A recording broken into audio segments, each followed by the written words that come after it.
नमस्कार दोस्तों, आज मैं आपको घुमाने वाला हूँ शक्ति, भक्ति, त्याग और बलिदान की पावन नगरी चित्तौड़गढ़ के किले में। शक्ति के अंदर आते हैं महाराणा प्रताप और भक्ति के अंदर मीराबाई, त्याग में दासी प्रन्नादाई और बलिदान में रानी पद्मिनी, जिनको हम रानी पद्मावती के नाम से जानते हैं, जिन्होंने 16,000 दासियों के साथ मेवाड़ की आन बान और शान बचाने के लिए जौहर कुंड में कूदकर खुद को जिंदा जला लिया था और सती हो गई थी। ऐसा माना जाता है कि चित्तौड़गढ़ के किले को 7वीं सदी में मौर्यों द्वारा बनवाया गया था। मौर्य शासक चित्रांगद मौर्य के नाम पर इसका नाम चित्तौड़गढ़ पड़ा। चित्तौड़गढ़ का किला भारत ही नहीं पूरे एशिया का सबसे बड़ा किला है, जिसमें 113 मंदिर, 84 पानी के कुंड और कई ऐतिहासिक इमारतें भी है। ये राजस्थान का गौरव है। चित्तौड़गढ़ किले का इतिहास इसके बनावट, संस्कृति, कला और इतनी अद्भुत होने की वजह से कहा जाता है कि गढ़ तो चित्तौड़गढ़, बाकी सब गढ़ैया। इस शानदार किले पर सम्राट अकबर ने अपना आधिपत्य वर्ष 1568 में जमा लिया था। 700 एकड़ के विशाल क्षेत्र में फैली हुई इस किले की दीवारें 13 किलोमीटर में फैली हुई हैं। यहाँ के स्थानीय लोगों की आबादी लगभग 5,000 की है। सन 1433 में महाराणा कुंभा ने इस किले में 7 दरवाजे बनाए थे और मेन गेट का नाम है सूरजपोल। सूरजपोल वही दरवाज़ा है जहाँ से दिल्ली के सुल्तान अलाउद्दीन खिलजी ने रानी पद्मिनी को पाने के लिए इस पर आक्रमण कर दिया था। 8वीं सदी में यहाँ गुहिल राजवंश के संस्थापक राजा बप्पा रावल का राज था, जिन्होंने मौर्य वंश के अंतिम शासक मान मौर्य को हराकर यह किला अपने अधिकार में कर लिया था। इसके बाद इस पर परमारों से लेकर सोलंकियों तक का शासन रहा। इस किले पर कई विदेशी आक्रमण भी हुए, जिनकी कहानियाँ इतिहास में अमर है। वीरता तथा बलिदान व शौर्य की भूमि चित्तौड़गढ़ में कुल 3 साके हुए, जिनमें पहला साका 1303 में अलाउद्दीन खिलजी के चित्तौड़ आक्रमण के समय में पद्मिनी के नेतृत्व में हुआ। उस समय यहाँ के शासक रावल रतन सिंह थे। और दूसरा साका 1535 ईस्वी में हुआ, जब विक्रमादित्य यहाँ के शासक थे। बहादुर शाह के आक्रमण के बाद रानी कर्मावती के नेतृत्व में यह साका हुआ। और तीसरा साका 1556 में हुआ, जब मेवाड़ के शासक उदय सिंह थे। अकबर के आक्रमण के समय फूल कंवर के नेतृत्व में यह साका हुआ। इसीलिए ये किला हिम्मत, वीरता, राष्ट्र प्रेम और मेवाड़ के वीरों और उनकी महिलाओं और बच्चों के बलिदान का सर्वोच्च उदाहरण है। इस राज्य के सैनिक, महिलाएं, बच्चे या वहाँ के राजाओं ने कभी मुगल शासकों के सामने घुटने टेकने की बजाय अपनी जान की आहुति देना ही सही समझते थे। चित्तौड़गढ़ एक ऐसी वीर भूमि है जो पूरे भारत में शौर्य, बलिदान और देशभक्ति का एक गौरवपूर्ण उदाहरण है। यहाँ पर अनगिनत राजपूत वीरों ने अपने देश और धर्म की रक्षा के लिए अपने खून से नहाए हैं। यहाँ राजपूत महिलाएं अपने गौरव और अस्तित्व की रक्षा के लिए अपने बच्चों के साथ जौहर की अग्नि में समा गई। इन स्वाभिमान, देश प्रेमी और योद्धाओं से भरी पड़ी यह भूमि पूरे भारत के लिए प्रेरणा स्रोत बनकर रह गई है। यहाँ का कण कण हम में देश प्रेम की लहर पैदा करता है। यहाँ की हर एक इमारतें हमें एकता का संदेश देती हैं। चित्तौड़गढ़ के नाम कई जीतें शामिल है और हर जीत पर वहाँ के राजा कुछ न कुछ ज़रूर किया करते थे। ऐसी ही एक जीत ने चित्तौड़गढ़ में विजय स्तंभ की नींव रखी थी। जी हाँ, हम बात कर रहे हैं चित्तौड़गढ़ में स्थित विजय स्तंभ की। विजय स्तंभ को चित्तौड़गढ़ का विजय प्रतीक माना जाता है और राणा कुंभा ने 1449 से लेकर 1458 के बीच मालवा के सुल्तान महमूद शाह प्रथम खिलजी पर हासिल कर जीत चित्तौड़गढ़ में इस स्तंभ की नींव रखी थी, जिसे विजय स्तंभ नाम दे दिया गया। नमस्कार साथियों, welcome back to another blog. और फाइनली आए हैं चित्तौड़गढ़ किले पे और ये देखिए, एंटर होते ही सामने विजय स्तंभ का नज़ारा। धूप नेक्स्ट लेवल की है, काफ़ी खतरनाक धूप। और चलते हैं अभी कुंड की तरफ और वहाँ से मैं आपको कुंड का व्यू और आगे का चित्तौड़गढ़ का व्यू भी दिखाऊंगा मैं। हमारी विरासत, हमारा गौरव। ये प्राचीन मंदिर है और एक गार्डन, भाई साहब जोरदार, काफ़ी रेस्ट करो मस्त यहाँ पे आके। तो ये है दोस्तों, पीछे देख रहे हैं आप विजय स्तंभ। इसे महाराणा कुंभा ने महमूद खिलजी के खिलाफ सारंगपुर की जो लड़ाई हुई थी उसमें महमूद खिलजी को काफ़ी खतरनाक शिकस्त दी थी। उसमें उसकी विजय के उपलक्ष्य में महाराणा कुंभा ने यहाँ ये विजय स्तंभ बनाया है। देखिए देख सकते हैं आप कितना ऊंचा है ये विजय स्तंभ, और 1440 के मध्य ये बनवाया गया था। और अभी ये राजस्थान पुलिस और राजस्थान माध्यमिक शिक्षा बोर्ड के प्रतीक के चिन्ह में भी शामिल है।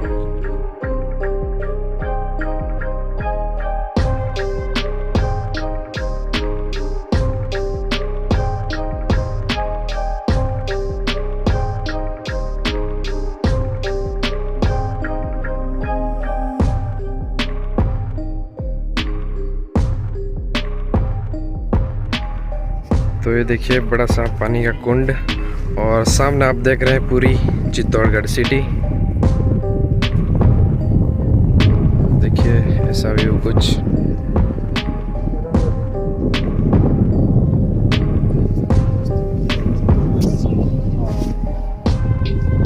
देखिए गोमुख कुंड।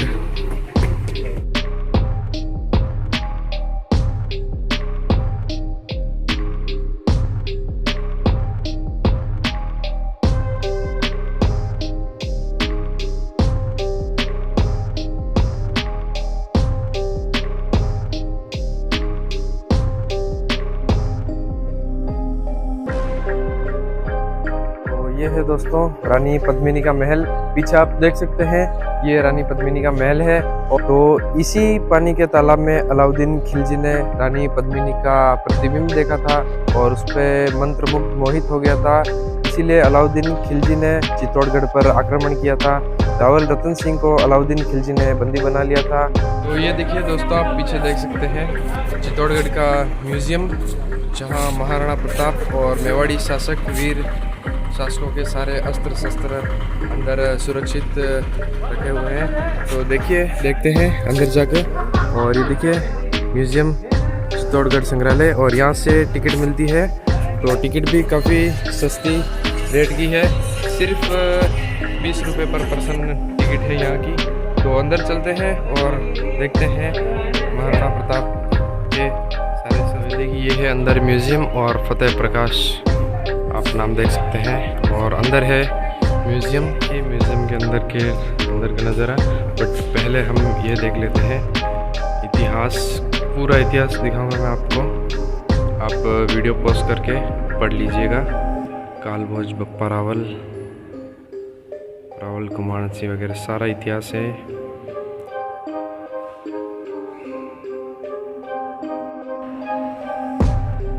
पूरा इतिहास दिखाऊंगा मैं आपको।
में यूज़ होते थे लड़ाई के दौरान।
तो ये था दोस्तों अंदर का कुछ म्यूज़ियम का व्यू, और काफ़ी पुरानी चीज़ें हैं जो यहाँ अभी तक वैसी की वैसी सजा के रखी हुई है।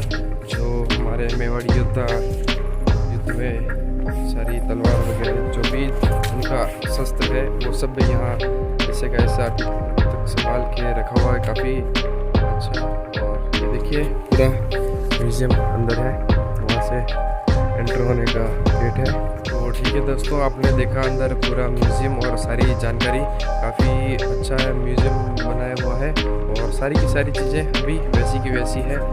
तो ठीक है।